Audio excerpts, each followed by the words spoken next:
Hi, I'm Nick Natarella with AdWise Creative. What's the best camera for YouTube videos? That's probably the most common question when starting a YouTube channel for your business. Well, I'm going to give you the answer that I would give to my oldest daughter. I'm not going to answer that, but I am going to give you the information you need to make the right decision for you. So let's get started.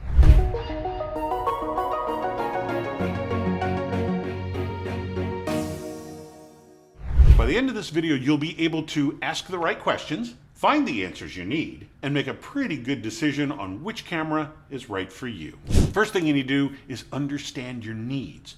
What are you going to be using this camera for? What kind of videos are you shooting? In other words, and this is the most telltale answer, what are your customers or clients expecting from you? Is it going to be something as simple as sitting down and doing explainer or teaching videos? Are you going to be doing demonstrations where you're going to have to be moving around quite a bit? Are you going to be maybe, I don't know what you do, going underwater? I don't know what it is you're going to be doing or how you're going to be filming it, but this is going to dictate, it's going to have a lot to do with what cameras you use. I can use a pretty fancy camera sitting here, or I can use my smartphone. But for demonstrations and stuff like that, you might need something a little more robust, something that maybe even a GoPro or something like that in its protective case. Who knows where you're going to drop it? Who knows what's going to happen or what kind of damage is going to be done? Demonstration videos, yeah, there's a chance that it could get knocked around. I don't know why, but I'm sitting here thinking of all the car videos I've ever watched on how to swap out spark plugs and change suspension and stuff like that. Those guys get into some pretty tight places. If that's what you're going to be doing, there's a chance. I don't really think you want to destroy your $3,000 camera by dropping a wrench on it or something. So make it fit the application of what you'll be doing and your environment. And especially, what are your customers expecting to see? That's the big thing. Always cater it to what they're expecting. Not what you want to show them, but what they want to see. Obviously, you're going to have to take into consideration your budget. If you start with your cell phone, if you start with your smartphone, that's already there. You got nothing to spend. But there are some other cameras out there. You're going to find a lot in the $500 to $2,000 range. Do you want to go that high? And there's some really nice ones, $5,000, $10,000, $15,000. I mean, you could really get into some type of cinematic production.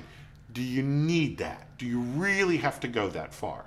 That's certainly a consideration. What bang for your buck can you get for the budget that you've got? Always set that up front and then try to cater around it. You can always grow later. That's not a problem. Trust me, there are people out there who have no problems selling you a much fancier camera and taking your money. That's easy to do. But start off with knowing what you're doing and how you're going to apply it. Like we've already mentioned, there's several different kind of cameras out there. You can start with your smartphone. Very portable. You always have it with you. Never miss a moment with it. Chances are you've got it in your pocket right now. Just whip it out and hit record and do a video right now if you want to. The next step up would be maybe some type of a webcam. That's a little more stationary. It's got a cord involved with it. You're not going to go too far with it. So again, look at the space required. You're probably going to be sitting down a lot to take care of that. They also have limitations. Because they're webcams, most web providers, most viewing software and stuff like that, like Zoom or whatever, they've pretty much got a cap at 1080p. So your webcam is not going to get much more than 1080p. For producing videos, I know a standard, very popular format on YouTube is 1080p. But if you can, step up to a DSLR or mirrorless camera and shoot in 4K. Get a 4K, because you can always start at 4K and render down. It's okay to start at 1080p and render to 1080p. What you can't do, what you shouldn't do, is start at 720 and render up to 1080p. Ouch. Well, you think you're making data, but you're not. There are still gaps in that picture that's not going to look good in the long run. So always render equal or down, but never try to render up. And that goes for audio too. Some camera features to look for. Make sure that your camera comes with this. I just mentioned 4K. Always shoot in 4K. You can always render it down. And when you shoot down, unlike 4K at 10-bit, and that's again another feature that you look into on your camera, make sure it has the 10-bit. 4K at 10-bit, oh my, you render that down to 1080p? Looks like you shot it out in Hollywood. So 4K and 10-bit, those are two things. It would be nice to have 10-bit, but not a requirement. So if it's got it, get it. it looks good. Some cameras, you can adjust the frame speed on it. How many frames per second? There's a big debate between 30 frames per second and 24 frames per second. Are you familiar with the Oxford comma? It's a debate much like that, okay? You'll be fine in 24, trust me. I personally, if I can shoot in 30, I shoot in 30. I'm not going to say why. I'm not going to get into that. It's one of those arguments. Oxford comma or no Oxford comma. Okay, 24 or 30. You be the judge. I personally like 30. I feel more comfortable in 30. Go for it. Don't shoot in 60. Did you hear? I don't know if you know this, but the movie Avatar was actually shot in 60 frames per second. And when they first screened it, half the audience got motion sickness. So they had to step it back to 30. So it was ultimately done in 30. But 60 is overkill, especially for these videos. Now, if you're getting into some action movement or something like this, I keep mine on a tripod pretty much for all of these videos. There's not a lot that I need to do, okay? Now, if you're doing some action stuff, a feature you may want to make sure your camera has is some type of image stabilization. It's not going to go away completely. You're still going to get a little bit of movement on the camera, but it's not like you've got the coffee jitters on the camera. That's going to make your audience sick. So please make sure you have some image stabilization if you're going to be doing a lot of handheld or a lot of action shots or movement or something like that, just to kind of smooth things out. It's not going to be perfect. It's not going to look like it's on a tripod, but you're not going to get that rapid Blair Witch effect going where nobody could really understand what was going, especially at the end of that movie. Did you get that? I didn't get it. Autofocus. A lot of the DSLRs and mirrorless, they all have autofocus. Your cell phone probably does as well. Autofocus is one of those things that you may want to turn on or off depending on the application. Who wants to have focus control? Or if you're doing a lot of movement or something like that, do you need it to keep up with you naturally? That's going to be a call that you make in the situation. At least have autofocus available to you, and then again, use it or not use it depending on what you feel comfortable with and what you're going for. And then there's some low light adjustments that you may want to have available. A buddy of mine just sent me a text about a lens that was a 1.2 aperture setting. I've seen 1.4s, but I don't think I've ever seen a 1.2. That's a monster. I don't know if I'm going to get one of those, but just a little piece of trivia for you. That's pretty cool in case you need it. Again, do your research. Does it really go for your application? If it doesn't go for your application, save the money. You can do something else with that, especially when it comes to gear. You can always buy, you can never have too many cords or too many batteries. Always have enough of those. Outside of that, it's your call.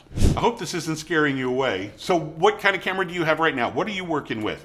Put it in the comments below. Let's see if we have any tips or tricks that we can share depending on the camera that you have. Let us know. Let's talk accessories. There's all kinds of stuff that you can get as far as ancillary equipment is concerned. Anything from lighting to tripods to cords to microphones. All of that stuff is fair game. Now there are a couple things that you can get away with for free. Instead of a tripod, for example, when people are starting out, especially when it comes to shooting videos, when people are just starting out and let's say they just have their laptop and all they have is that camera and the laptop. Well, 99 times out of 100, if you set it on your desk, that's going to be way too low and the camera's looking up your nose. That's a nice view to have. Not. So what you're going to need, if you don't have a tripod for your laptop, just throw a stack of books under there. The best place to have your camera is probably at least eye level, maybe into your forehead.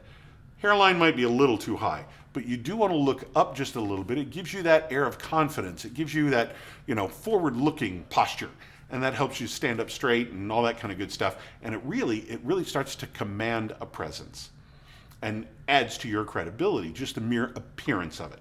So get your laptop a little bit up. If you don't have a tripod, put some books under it. Another thing that works to your advantage, especially when you have the camera just a little up and you're looking up, did you ever notice that when, say, a 3 or 4-year-old starts to draw pictures, the person's really tiny, but their hands are absolutely huge? Have you noticed that? They do that because that's their perception. Because 9 times out of 10, when a person walks up to a 3-year-old, the 3-year-old's way down there, and somebody's going to go, "Oh, you're so cute," and the hands just come right at them. That's what the kid sees. The hands look huge, but then the rest of the body is so tiny. Well, let's flip that to our advantage. And that's kind of, I call it the baby effect in your camera. When you raise it up a little bit, it gives you, I don't want to say it gives you a big head, but it makes your face and your facial features the predominant element, and then your body tends to slim away. And have you ever heard how the camera adds 10 pounds? If you actually set it up, you'll lose 10 pounds. So set it up correctly and look up, and you'll come out looking a lot slimmer, and the main focus is your face, as it should be. You may want to invest in some lighting. Again, you can probably start for free with the 3-way lamp that's in the living room. If you have to, start. I don't want to hear any excuses about, oh, I'm waiting for such and such to come in, or, oh, I'm doing my research on what extension cord to get. Please, really? This is about your business and creating content. You are so close. You don't understand how close you are. And that's my job, to get you over that hump to realize you can start producing content right now with what you have. So when it comes to lighting, think about a window. Think about going outside and sitting underneath a tree. You want the shade from the tree to kind of soften the light. You don't want direct sunlight ever. Or use a lamp. And with the lamp, you just set it off to the side. You get a little bit of a bright spot on one side, nice shadow on the other. It's even named after a famous Dutch painter, Rembrandt. You want the Rembrandt effect? Put the light off to the side, have the shadow, and you'll have a little triangle of light right here under your eye. That way you know you've got it set. Very artistic, very cinematic. Looks great. You used a 3-way bulb. It's that simple. Don't use equipment as an excuse to not get started. You can do this today. A couple great places to find out. If you've got any questions, go to your local camera store.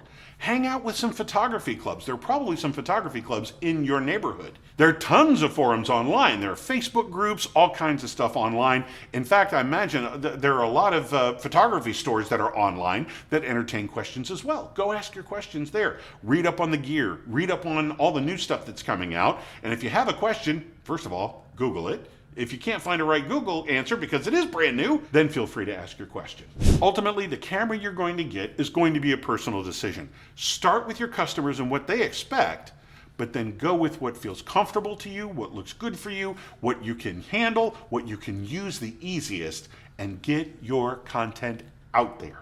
Now, if you're just getting started, this is a perfect time to get this book. A friend of mine, Nate Woodbury, wrote this. It is called A Hero's Guide to Influence on YouTube. This starts with everything.